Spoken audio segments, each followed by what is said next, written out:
going on, Schmoedown fans? Welcome back to another episode of Beyond the Schmoedown. I'm former Star Wars champion Andrew Dimalanta. And I'm Star Wars competitor Nicki Dimalanta. What? Ooh, no, I'm just trying to make it interesting. I thought I missed a Giving keyword. a taste of your own medicine. Gotcha. As I tried to do last week. Friday Night Titans. Pretty big one, as they always are. Yeah. Say the same thing every time. Yeah. But it's also true. Yeah. We had some big names here. If energy's low, I'm tired. Me too. I am sleepy. Yeah, and we had at least I stuffed myself full of pizza for dinner. Well, we had a really big lunch. Yeah. And then we had a pizza for dinner. Well, we also had Easter things to do today. Happy Easter, everybody. If you celebrate that. Yeah.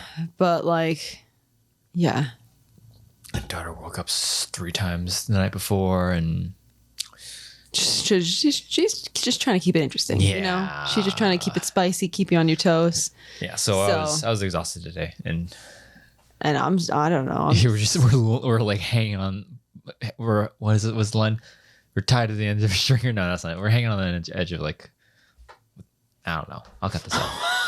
Were you going for a popular saying? I guess. Not sure what you were going for. Yeah. Hanging on by a thread. That's what I'm trying to Okay, gotcha. say. See, I'm tired. Yeah. Earlier today, I was at that moment where I was like, I could literally lie down and fall asleep in 2 seconds right now. And watch when we try to go to bed. It's like, no, I'm wide awake. My brain just won't shut up. Every time you have a day where you're like, wow, I'm really tired for whatever reason. Could be no reason. You're just having one of those days where you just sleep. Yeah. And somewhere midday, it's like, wow, I could just close my eyes, knock out like that. Not wake up till the next morning. Exactly. But then, you lie down in bed and it's like, I don't know. It's time to think about stuff now. Yeah. It's time to worry and think about stuff. Hey, remember you haven't done your taxes yet, and they're due on Monday. It's like, oh. And you're like, wait a minute. Yes, I did. Yes, I did. I did do my taxes yesterday. Then you're like, did I though? Did I finish them? Did I submit Even though I got the notification saying, hey, your taxes were accepted. I'm like, fantastic. Maybe that was last year that I'm thinking of. That's just the kind of garbage that happens in your brain.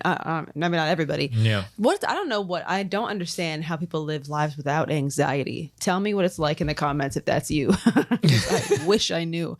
But yeah. Oh, all the life. Guarantee that when we lie down in bed tonight, it's going to be like, time to think about stuff and stay awake for at least another hour. Without being tired at all. Well, no, I have a shoot tomorrow, so it's like, did I get all my stuff ready? Even though all I need is a camera and me. That's all I need for tomorrow's shoot, but I'm still going to be worrying about it. I'm just sleepy. Tired. Sick and tired of love. I've had my fill of love. What movie is that from? A rare movie that Nicki has seen. Oh, shocking, I know. So... let's just do stuff because we got scenes. So, I mean, yeah, absolutely. It's just that's what I love about Titans is just you always get yourselves a bunch of scenes now, and you're getting yourself 2 matches. It's great. So, our first scene, kind of heartbreaking. We have Andrew Guy and Ben Bateman. Oh yeah, that's right. Reminiscing, talking about the recent win. Good time. And Guy was. They're reminiscing, talking about how great it's been to be on Team Action and blah, blah, blah. They've done a lot of great things and it was a lot of fun. But Guy was saying that they can't do the whole Team Action thing forever. Yeah.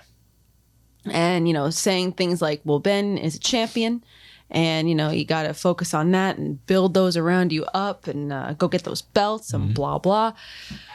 And basically just telling us Team Action is dunzo. Back for a hot second and then no more.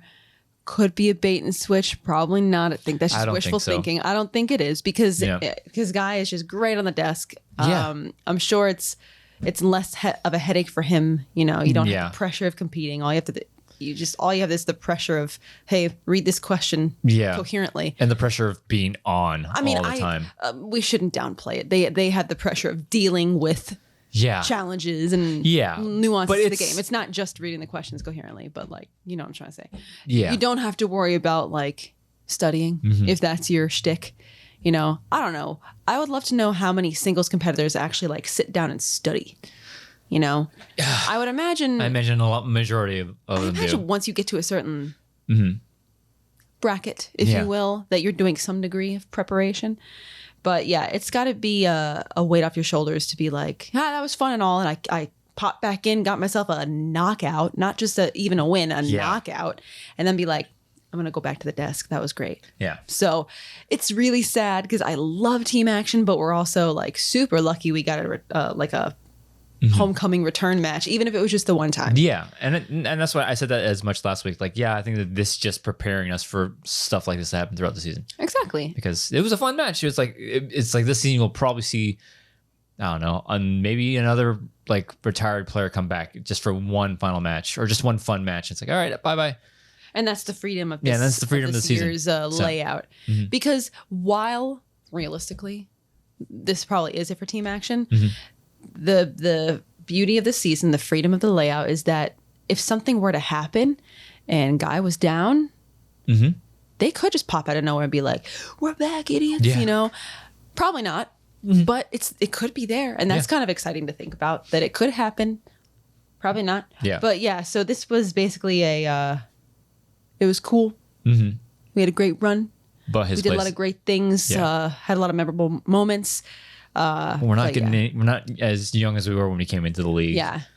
And he really enjoys his place on the desk, and I don't blame him. I love Andrew on the desk. Yes. He fits right on there. But I also think I answered the question like, are we gonna do this like weird like multi-personality type of thing? It's like, no, it doesn't seem like that. It seems like that whole run that we had last season with Andrew Guy going crazy is just like we're kind of like sweeping it under the rug. Like, it happened, but it's gone. Yeah. We don't need to address it. Yeah. Like it was kind of fun and it was like, where are we gonna go with this? But I don't think we're doing anything with that. I think part of me wishes they would have gone and that it's still open. They could still do it, but it would be like a massive bait and switch if that's what we were being set up for. I just don't think that that's the case. I mean, the past 2 times we've had Andrew Guy talking about team action and the future of team action. The first one was in the post-match interview for their match against the Reckoning with Jen.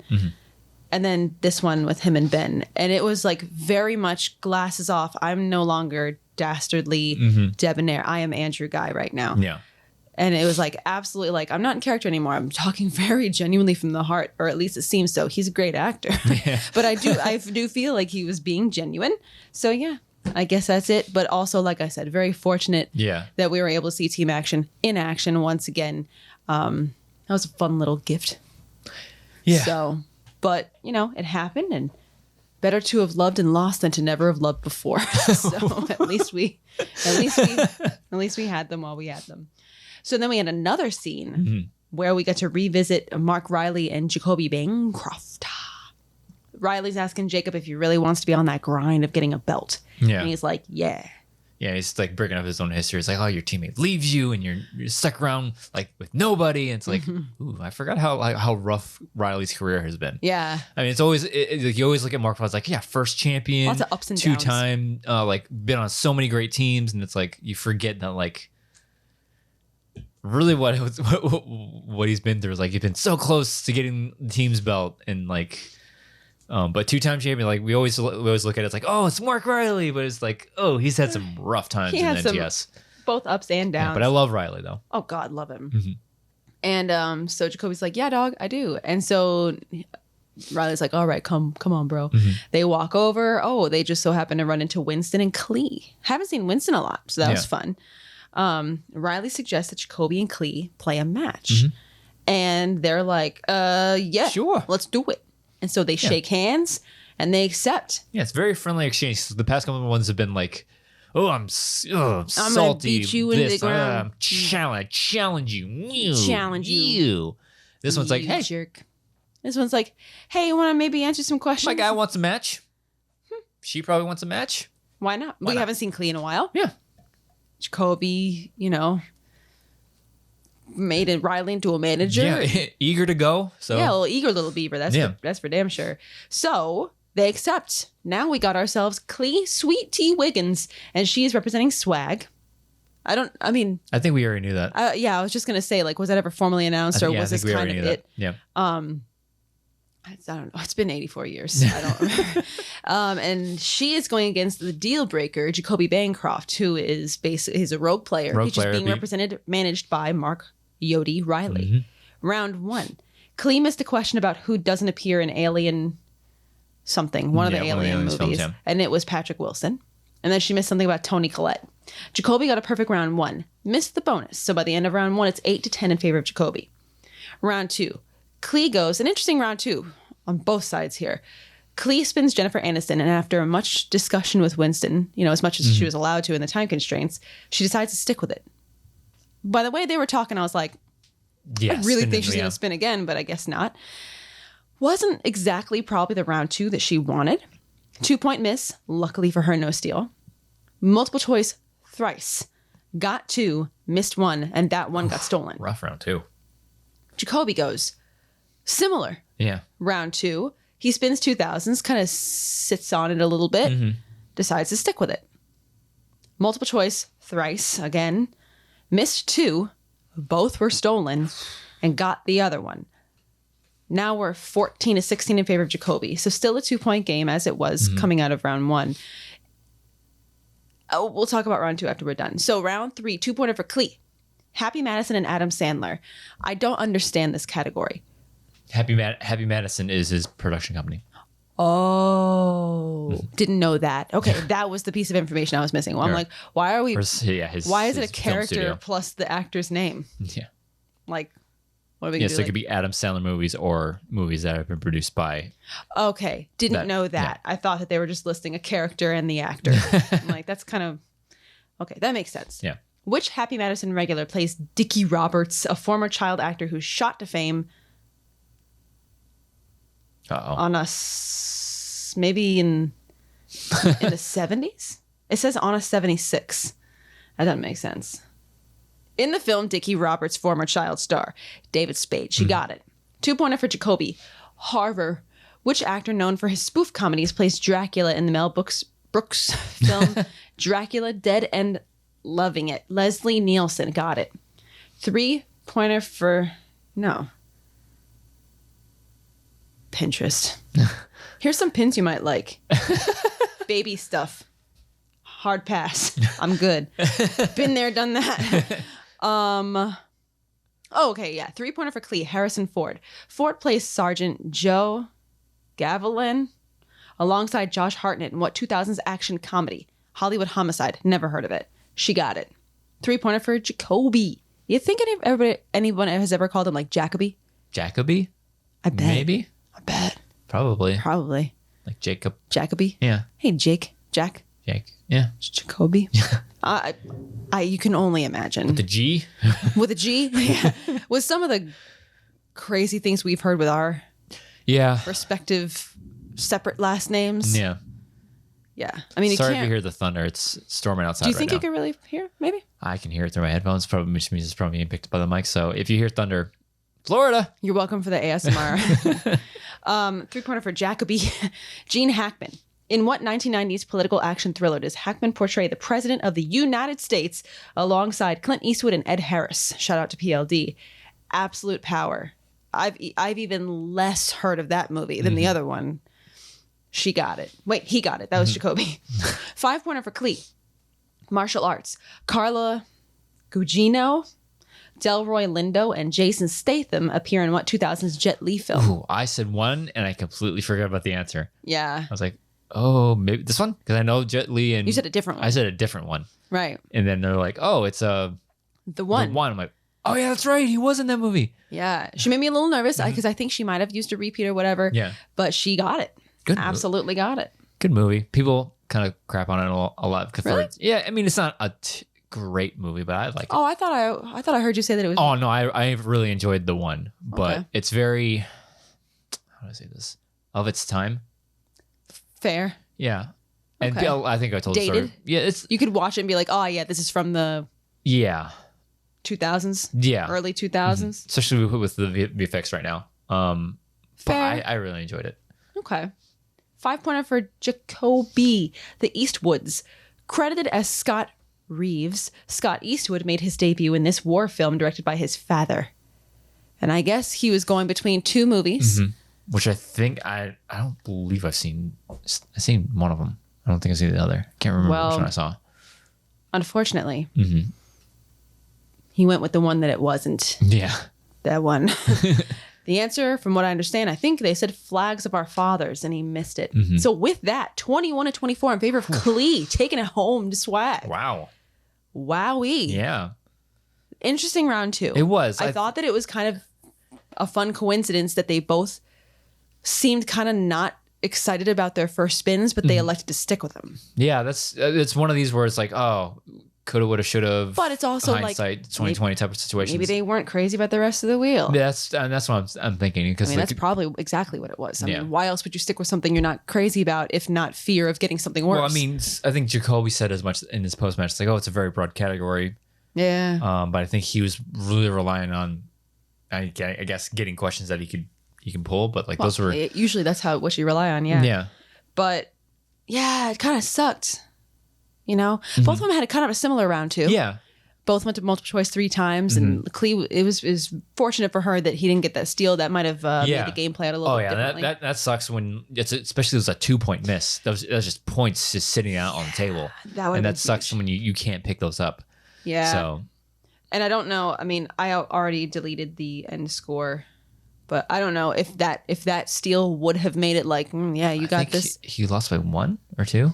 I know it's already gone. Yeah. But yeah, that was a big opportunity missed, and that really sucks. But yeah, I wasn't really sure what to expect from this match, and because it's been a while since we've seen both these people. And I think if I don't know if Jacoby's local. I don't believe he is. So it's really hard for players. We said it on last show that like the players that aren't LA based, it's going to be hard to get you matches. Yeah. Because they limited budget. You can only fly so many people out unless you just want to front the money yourself, which a lot of us can't.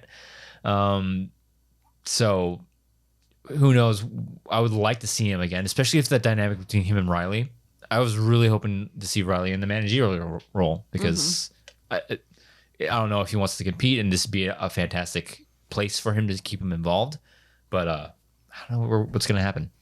Yeah, I don't know what's going to happen either, especially if we do take into the real life consideration of maybe he's not local and would be hard to get him another match, especially on the heels of a loss. It's not like he got beaten to the ground. Yeah. It was one of those just like, oh no, to lose it after being in the lead just because you missed your 5 kind of thing. That kind of sucks. So I feel like if you get beaten to the ground, that's kind of one thing towards like, but if you performed well and you kept up, he was in the lead the whole time. And he kept his spirits up too. I mean, it's always hard after the loss, but like he was just like still that exciting guy that we know him as. Yeah. So, and Klee, I feel like she's kind of sneaky good. Like I don't remember what her record is. Oh, whoops. But I feel like she has had some wins where it's like, wow, okay. Yeah. Like I want to say, I think she has a knockout on her record. I think she does. But yeah, I'm excited to see. I'm hoping and assuming. Because I think she's local. I think. I don't know. I could be making that up, but like, I'm hoping she gets another match. Yeah. It'd be kind of odd to like get a win and then just be like, unless maybe she isn't local or whatever, and then that complicates things, from an outside the storyline perspective. Yeah. But I'm excited to see. Hopefully, she can get another match. Maybe. Do we know who Swag's team is? No, we're thinking it's Collins and Oyama. And Oyama. So Swag's in a pretty good position right now with this win. You just picked up Adam Collins. We know he can be, and then Oyama still has that title shot to use.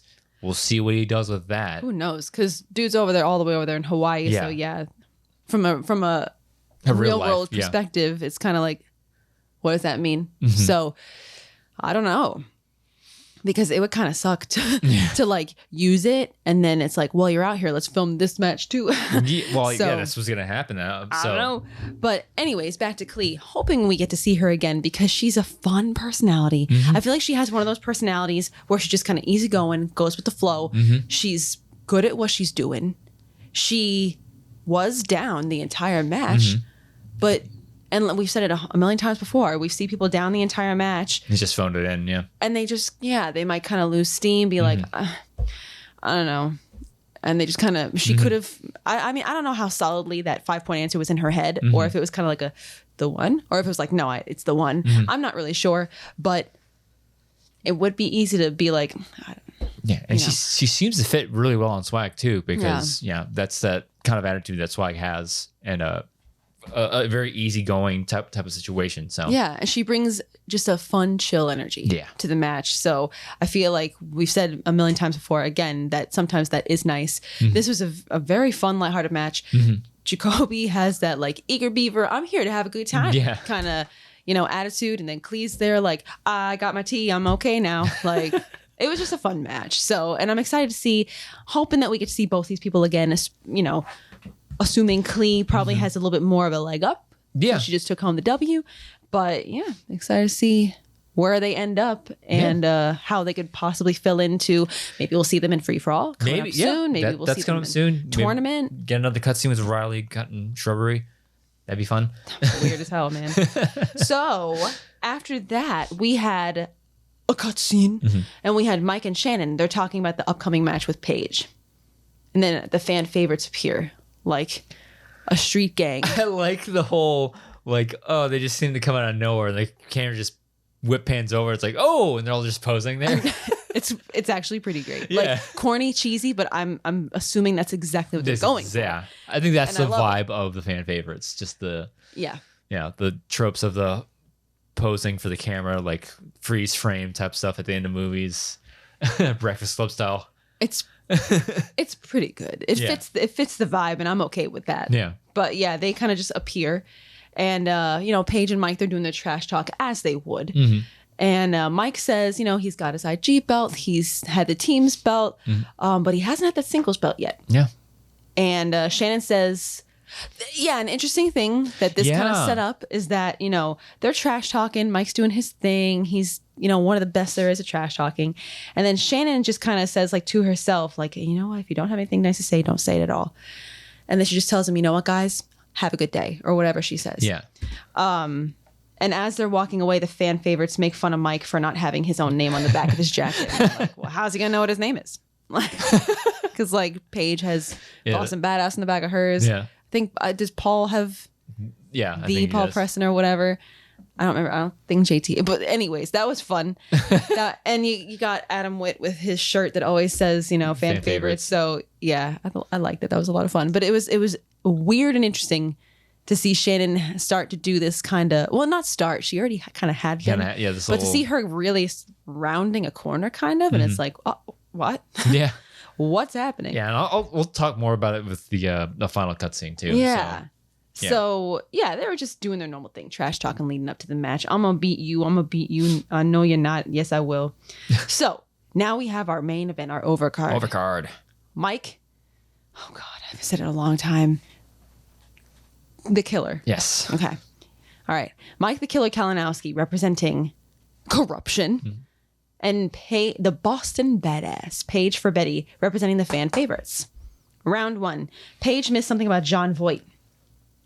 Mike, on the other hand, got a perfect round and got the bonus. 9-11 in favor of Mike. Round 2. Paige spins away from Batman. I get it. Obvious reasons. Pretty solid choice. I wonder who put that on the wheel. No idea. She spins away, gets Jennifer Connelly. Goes well. Only goes to multiple choice one time, and I think that was more of a, I think I know, but I want to be safe. Yeah, it was like one of those questions, like how many of this, and it's like, oh, or it was like a decade question, or something like that. Like I always hate questions like that. It's like how many of this happens in this, and that's like multiple choice, 1, 2, 3, or 4. It's like, come on. Well, I mean, they have to do that. Yeah, I know. Because if they make them too different, then it's too obvious. Yeah, I know, but it's you know what you're getting into when you check down for a numbers question. You know exactly what you're getting into. But yeah, I think hers was like a decades question or whatever. But she got it. Mike goes. He spins away from SCTV alumni. I have no idea what that means. Oh, it's. I thought I knew it for a second, but I don't know. SCTV. I have no idea. I feel like somebody's going to be like, it's this, idiot. They'll put it in the comments section. Oh, yeah, that makes sense. Yeah. But as of this moment right now, I have no idea what that means. And Mark was like, that's a great category. Yeah. Like, what does it mean? SC? South Carolina? Anyways, he spins away from SCTV alumni. No, I don't know what it is. I think it's like actors that appeared on this one show that went on to be. Well, yeah. Yeah. And then he gets Keanu Reeves. Multiple choice twice. Got one, missed one, and that one that was missed was stolen. So now we flipped the script, and it's 18-19 in favor of Paige. Round 3, Mike goes 2-pointer, 2000s. Which actor stars in the lead role of Morton Rainey in the 2004 Stephen King adaptation Secret Window? Johnny Depp. Got it. 2-pointer for Paige. 2-pointer for Paige?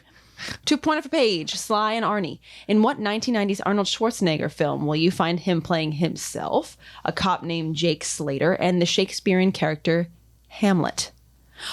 Oh, yeah, this one. She didn't seem like she was incredibly excited about this answer. Mm-hmm. I don't know that she was hesitant or whatever, but she said The Last Action Hero, and they ruled it incorrect because the title is just Last Action Hero. Yeah. Adam did come out as though he wanted to challenge, and he said that he wanted an explanation behind the ruling. Yeah. And it's very clearly stated in the rule book, if the title includes an article like a or the, an omission or an addition of that article will make you correct or incorrect. So basically you have to be exactly right on the title. Yeah. And it was a lot of because of last season why this rule was changed and why they're cracking down on it, because I've always been the one to just remember it, just be sure you got the title exactly correct. Easier said than done, especially in singles. It is. Singles and teams and IG for that matter. But I think if this was last season, this is a perfect example of benefit of the doubt. A correct usage of benefit of the doubt. Had this been last season and had Adam Wade stepped in and challenged it, he probably would have won it off the benefit of the doubt. But I think we were talking about this, about how last season the benefit of the doubt was abused so much. Stretched. And it was stretched so thin. That's why the benefit of the doubt rule was drastically changed this season. Yeah, they had to kind of crack down. Anymore. Yeah, because this would have been a perfect example of the usage of, because I think Adam even said, because there's a whole nother movie called The Last Action Hero. And it's like, yeah, no, he's right.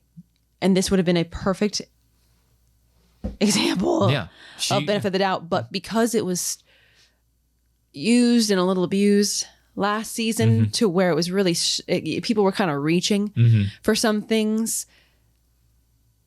Unfortunately, a side effect of, I mean, I hate to use the word misuse because it sounds so harsh. Like people were doing it maliciously and they weren't. They were just trying to win. Which aren't we all? But yeah, with it being stretched so thin and people reaching so far, the unfortunate side effect is that it was kind of like, well, listen, if you're going to do that with it, then we need to have things to be more exact, more precise. Yeah, and we saw it a couple of times last with the whole, I think Smets and Chandru match where Smets added a the, right, and then it was challenged that the shouldn't have been there, and they ruled in Chandru's favor. Right. So I think to get rid of all that gray tape and the misuses of certain rules they had, they was like, all right, we're cracking down on the articles rule. Yeah, so it just sucks because I feel like the whole adding a the or an a or an and, like you said, it's kind of a gray area.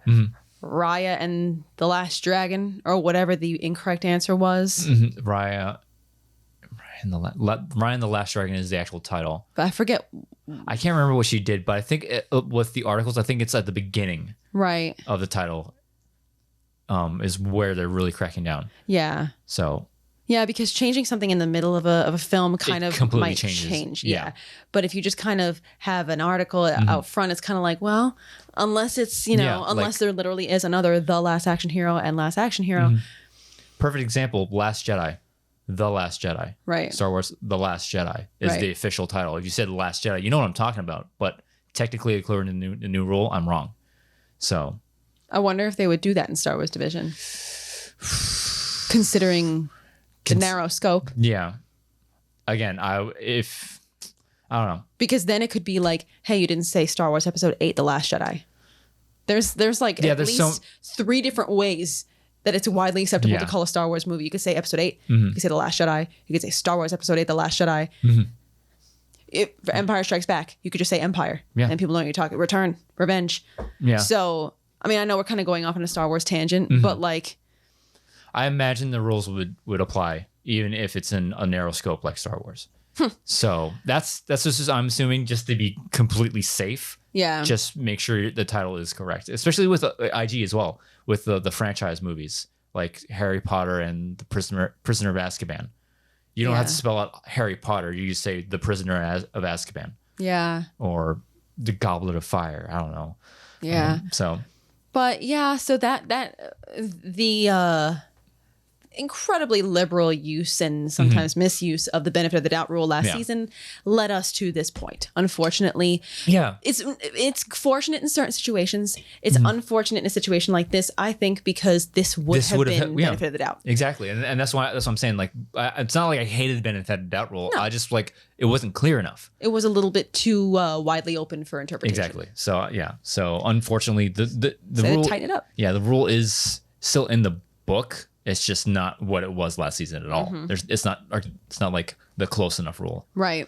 And so once they gave that rationale, Adam was like, you know what? Save it. I'm probably going to lose the fight with the way it was just explained. Let's save it just in case we need it. Yeah. Which is a wise move. Because I do think he would have absolutely lost the challenge. Yeah, because they spelled it. They literally spelled the page of the book out to him. Exactly. Like, this is what the rule is. So I'm glad that he didn't let his emotions get the best of him and throw out an emotional challenge, because we've definitely seen that before. So, I mean, he ended up not needing it, but you never know. He could have. Yeah. So at least he... Better to have it and not need it. Than need it and not have it. It's kind of like the lightsaber. So... That means we stay with Paige for her 3-pointer, Harrison Ford. Sidney Pollack directed Harrison Ford and Julia Ormond in what 1990s romantic dramedy remake? Sabrina? Got it. I did this on Friday night, so I feel like I'm hearing and reading these for the first time. 3-pointer for Mike. Mysteries and thrillers. Kevin Costner stars as retired sheriff George Blackledge in what 2020 film opposite Diane Lane? Let Him Go? Got it.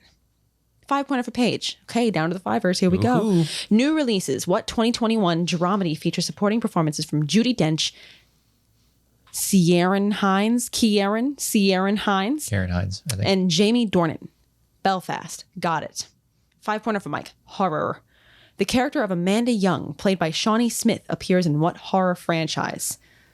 He does his classic Mike Kalinowski thing. We knew he knew it after the second repeat. The Mike Kalinowski, Ben Bateman shtick. I think Ben does it better. Well, because Mike, it's quite apparent. It was like, he knows this. It's very clear. Like, I know that he was trying to do his whole, like... I don't know. I think the best people to do this, I mean, Mike does it well. Yeah. Ben does it. If you don't know Mike's mannerisms. Yeah. Because, like, I've noticed, like, if he really doesn't know an answer, he doesn't act a little differently. He doesn't pace. He doesn't, like, he doesn't do that. He sits still. There's just not a lot of theatrics. Yeah, exactly. There's not a whole lot of theatrics. It's just a lot of sitting still trying to think of, like, deduce what it is. But when he starts to pace and, like, I don't know, it's like, he knows it. He's just playing it up right now. I know he knows it. It. That's what he does. Yeah. But it's part of why we all love Mike. Yeah, I think my favorite to do stuff with I don't know stuff is John Roca. Because no matter, like, it could be Westerns and he goes, I know. Yes. Yes. Yeah. Yes. He could, yes. Your 5-pointer in the realm of Westerns. Oh. It could be, you could have been at the theaters with him, sitting right next to him, knowing very well that he saw that movie. He'll still go, come on. Yeah. In the category of John Roca's absolute number 1 favorite movie. Oh, jeez. Like, every time. Yeah. And then he gets it. I miss you, Roca. I miss him too. But yeah, so Mike did his thing. It was the Saw franchise. He got it. So with that, a victory, 27-28 in favor of Mike Kalinowski. Yeah, the article really, it hurts. She would have absolutely won. Yeah. If it had not been for the THE. Speaking of THE, I remember you really glossed over that one question in the second round from Mike with Point Break at what Johnny Uto attended what college. Oh, yeah. I knew this. The one rare occasion where I know an answer before the singles competitor does. I have no idea why this, maybe because I hate the football team so much. Johnny Uto went to Ohio State University, the Ohio State. And Andrew Guy did it for me. So I was like, oh, good. So at least somebody said it, because I knew you probably would have hated if that came up. So dumb. I do apologize. There was somebody in the comments who was like, breaking my heart, talking about the Ohio State. Yeah. And there was something else. I forget. Oh, because we, I think in one episode of Rad or in One of Beyond, I think we didn't speak very fondly of the Browns. Oh, because I was like, they're not even a team. There are just certain teams that I'm like, what is it, 93?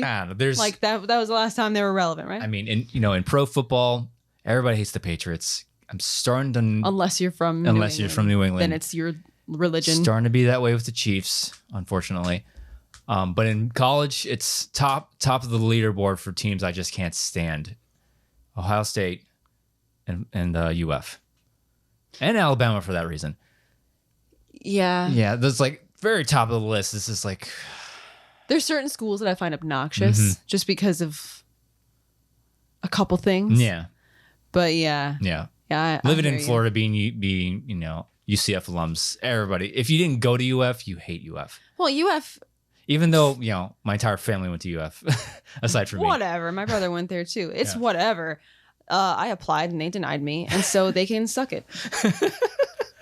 I had fantastic grades. I had like a very high GPA, extracurriculars, volunteer services. I had sports, accolades, honor society. What else do you want from me?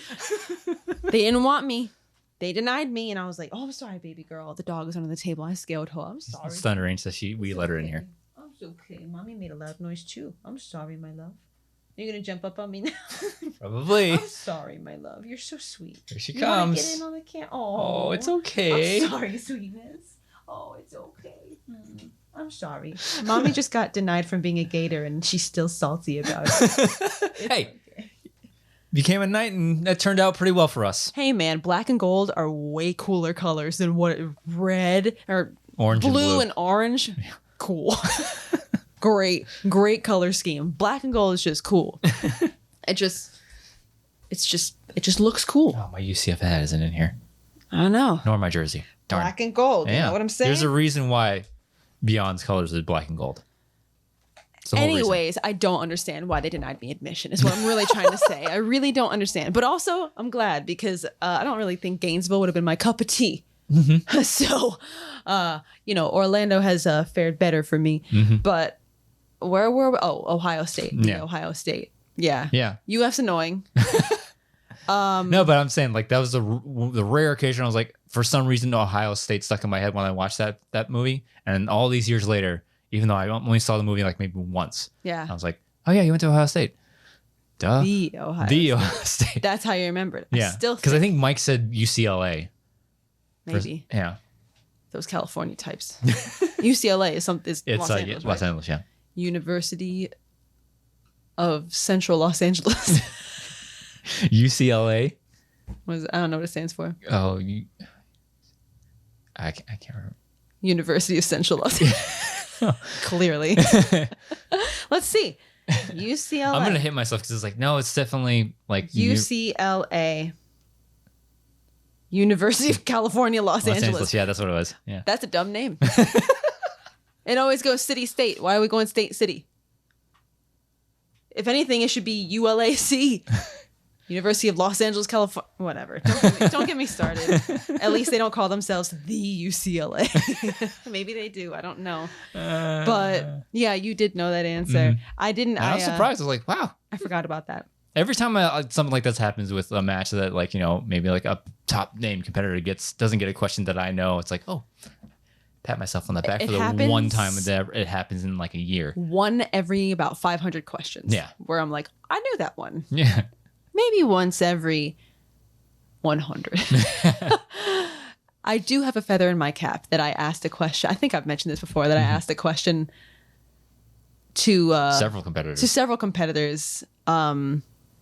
Not necessarily people that I was on a faction with at any point in time, and they didn't know it. I'm like, hell yeah. It was a deep cut question too. It was like I said, I think a lot of like plot driven questions. Well, yeah, you'd have to see the film, and you haven't seen the film, and just had stuck in your head for some reason. You didn't like it, or whatever. I just happened to have seen that movie, and for me, it was kind of like, subjectively speaking, for me, that would be more like a 3-pointer. Mm-hmm. But yeah, I was like, I asked it because anytime I ask a singles or teams competitor, or even an IG competitor for that matter, anytime I ask anybody that's not Star Wars a question from their realm, I'm like, I'm insulting you, I bet, with how dumb and easy these questions are. I'm probably insulting your intelligence. So when I asked that question, they were like, I got it. I'm like, what? Write that one down. They all promptly go, hold on a second. Wait a minute. Put it in my notes. And I was like, oh, okay, cool. I feel good about myself now. Yeah. Anyways, back to the match. Yeah. So the one thing that I'm not sure of, and maybe we weren't paying attention because guilty, that's definitely happened before. Yeah. I saw a couple people like, okay, Bateman got a win. Kalinowski got a win. Can't wait to see Bateman Kalinowski too. I don't know. Did they actually like say that was a thing? Might have. Or are we just assuming that with the wins? Well, if that's the case, there's plenty of other people with one win coming out of the season that could face each other. Maybe. I don't know. Maybe you won't get another opportunity for a setup like this. I saw a couple people say it and I was like, maybe I just missed it. I don't know. But it would be fun because these are two gentlemen who thrive in front of an audience, have sort of hit their own rough patches in singles. They're both trying to, Bateman has held the title. Kalinowski has yet to in that division. So it would be a fantastic matchup and I would love to see it. I just don't know if it was confirmed or if people are just, I don't know, assuming or hoping. I don't know. But why wouldn't you? If however you make your matches lines up, why wouldn't you put those two against each other? That's a pay-per-view right there. I don't know. Probably not. Can you have like a regular non-number one contender or titles match be an overcard? Probably. Do whatever you want to. Yeah, you could. If it's your show. Yeah. I don't know. Just talking out of my butt here. But yeah. So that would be a lot of fun to see that. Yeah, I don't know if it's going to happen. But I kind of hope it does. Because two very entertaining gentlemen to listen to. Oh yeah, the trash talk. And the trash talk would be mwah. So kind of do hope it happens. Heartbroken for Paige because what a feather in her cap it would have been to say, well, I beat Ben Bateman and beat Mike Kalinowski. She was an article away. Yeah. She was that close to beating Mike, and we've all seen it. Like several competitors have been in that situation where it's like it was like because of one like minute detail you just you've fumbled on that it cost you the match. So exactly. But and I think the other thing is that Paige is not local, but I think she's very eager. So I'm sure that if she's given the opportunity, she'll find a way to make it happen. Yeah. I've seen firsthand how driven she is. So, and we know that she's a great competitor. Yeah, she played really well. She played really well. She already has the feather in her cap of beating Bateman. She just barely almost beat Mike Kalinowski. So she knows what she's doing. She's gonna get a match. Yeah, it's not it's not like she like got blown out or things like not that. At all. She was. It's much like Jacoby. Jacoby didn't wasn't blown out of his match. So it's just she quite literally would have won that match if it was just half a year ago. Yeah. Yeah. So she was that close. So it would be, I'm assuming we're going to see her in the free for all. So she'll get another chance to get in there and get her, I was going to say feet wet, but that's what you say when somebody's just starting out. She'll just be able to get her, hands in the mix again. Get back into the race. Exactly. So, and then I don't know what's going to be happening with, tournaments and whatever, but I'm 100% sure that we're going to be seeing Paige again. I don't think she would allow herself to take a loss and then just kind of fade away. Yeah, and I should say that much to Jacoby too, because I think thinking back on how I was just talking about that match, it's like, I don't think we're going to see it again. It's like, you don't know. He might want to come back out and they could very well, because again, he's a personality that really fits into the mold of what they're trying to do with the show. Right. And he's a very capable player as well. And the same with Paige.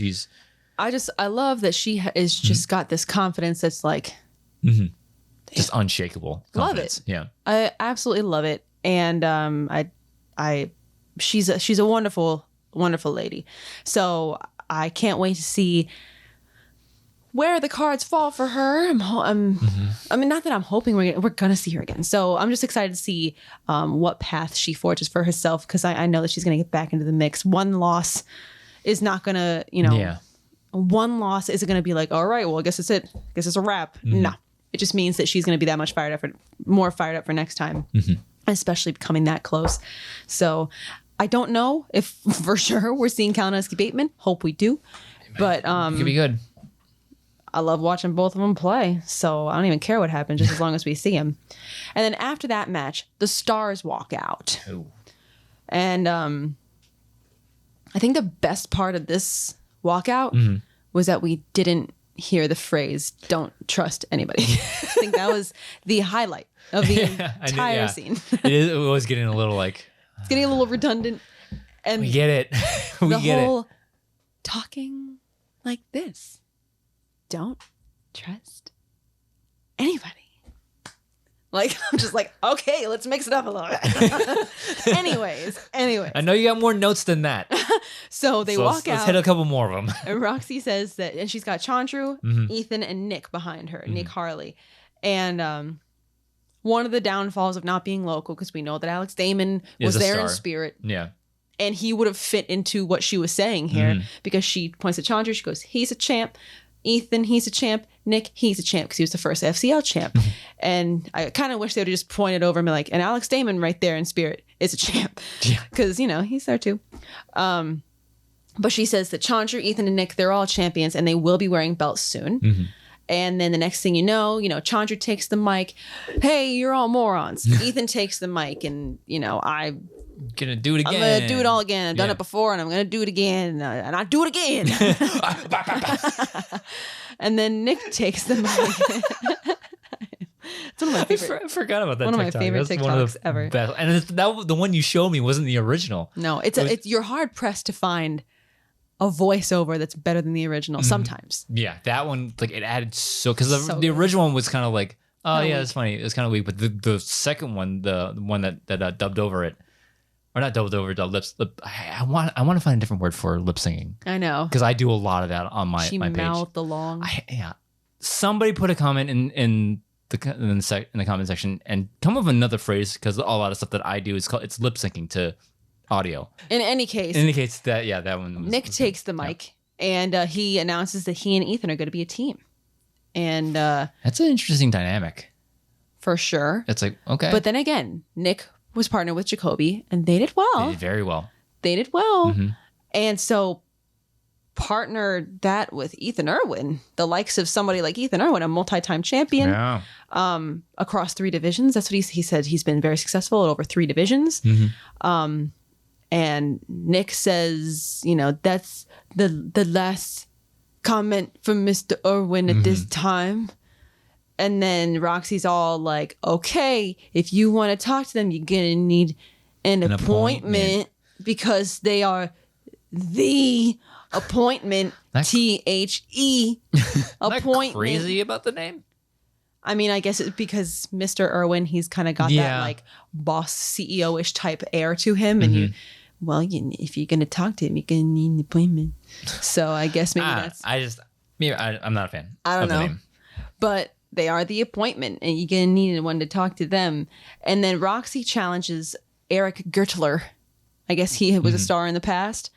And she says he and his best friend, Eric Zipper, I guess maybe they're a team. Haven't heard those names in a minute. Yeah.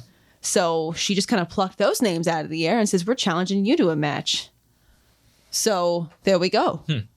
There's a match confirmed. And then, okay, boys, toodles. And then they walked out. So that was the stars. So now we have a teams match between Nick Harley, Slick Nick Harley, Ethan, Mr. Irwin. I'm sorry, I just called him Ethan that entire time. Get my wife's name out your fucking mouth. Man, you should just go back and every time I said the name Ethan, I should do a terrible recording dubbing of me saying Mr. Irwin. So you can just like paste it over. Whoops, my bad. All whoops, all berries. Anyways, Slick Nick and Mr. Irwin, the appointment, will be playing Eric Gertler and Eric Z-Man Zipper, whatever their name's going to be. Yeah. And then after that, we had a post-match cutscene. Interesting cutscene. Yeah, we had Shannon walking down in a little alleyway. She runs into Roxy. And Shannon's like, hey, girl, I see what you're doing. I've been there. I think you're going down a bad path. I understand what you're doing, but at what cost? If you're not paying attention to your players, you're going to lose loyalty, lose trust, blah, blah, blah. And, I've been there, done that. And I got the t-shirt. Yeah. What? Been there, done that. I got the t-shirt. Oh, that's a saying? Yes. Okay.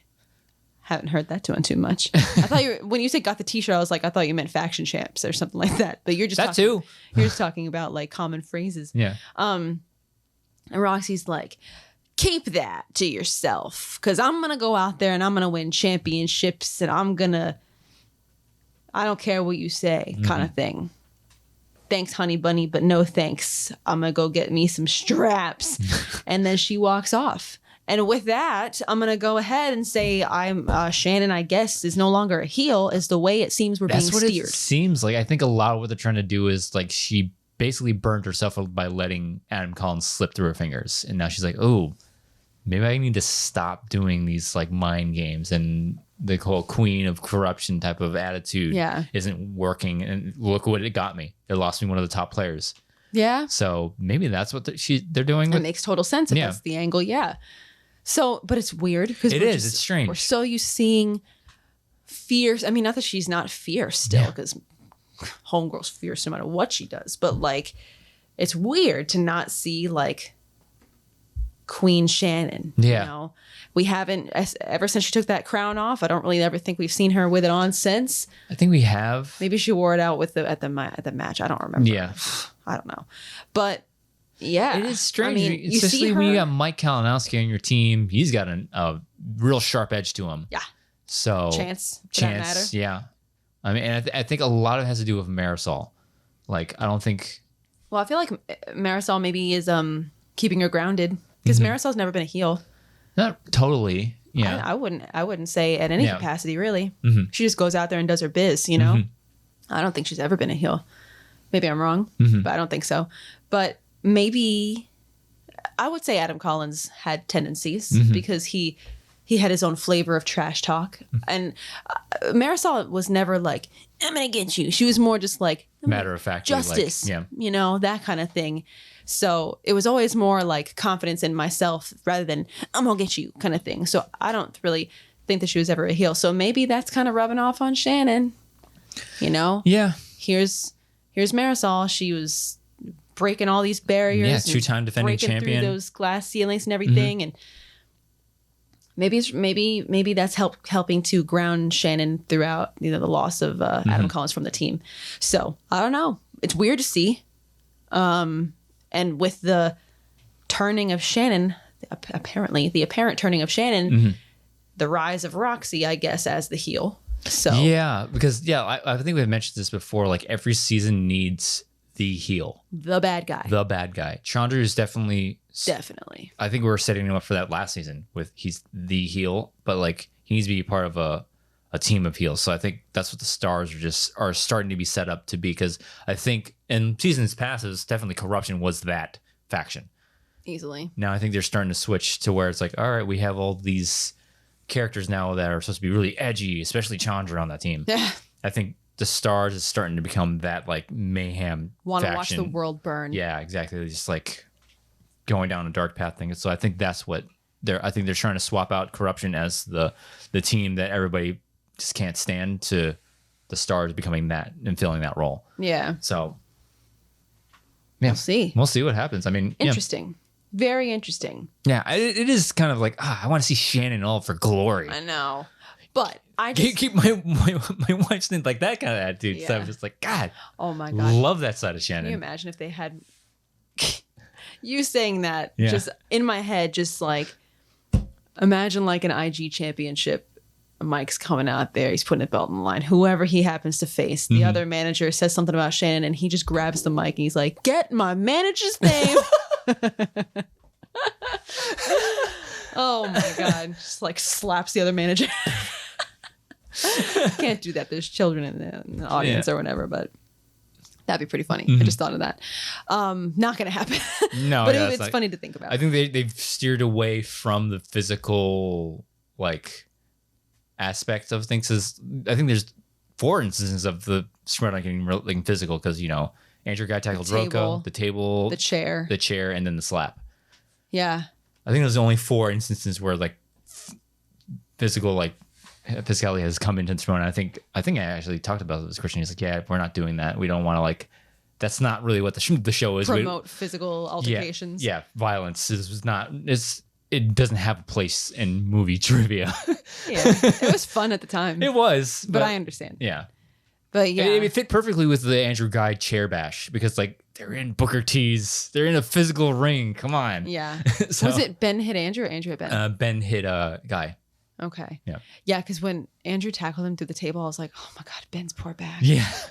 Oh God, I hope he's like actually literally okay. Yeah, but I know that they did a safe fall, but whatever.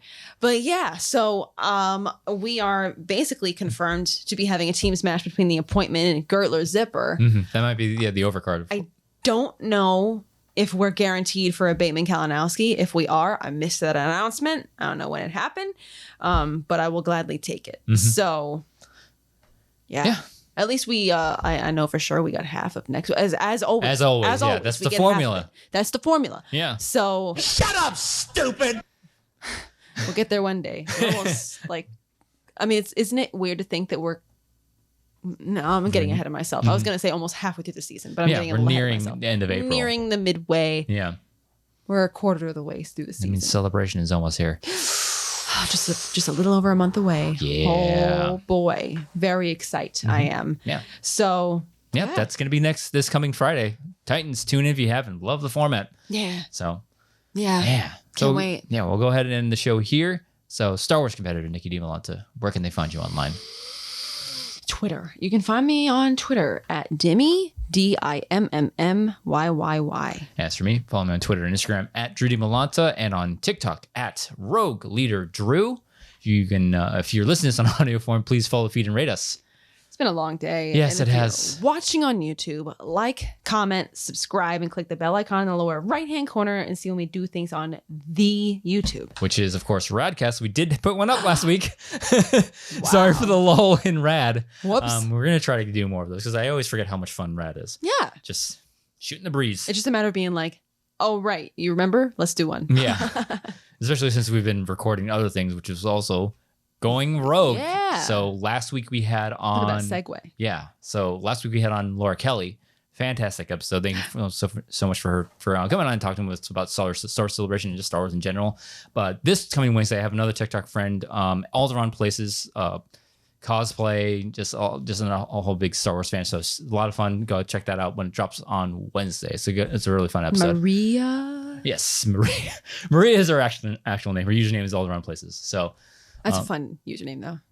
Yeah. Yeah, you'll find out why she uses that name. Yeah, you just got to tune in to find out why her name is Alderaan Places. I wonder. So thank you so much for joining us on this episode of Beyond the Schmoedown. See you guys next time.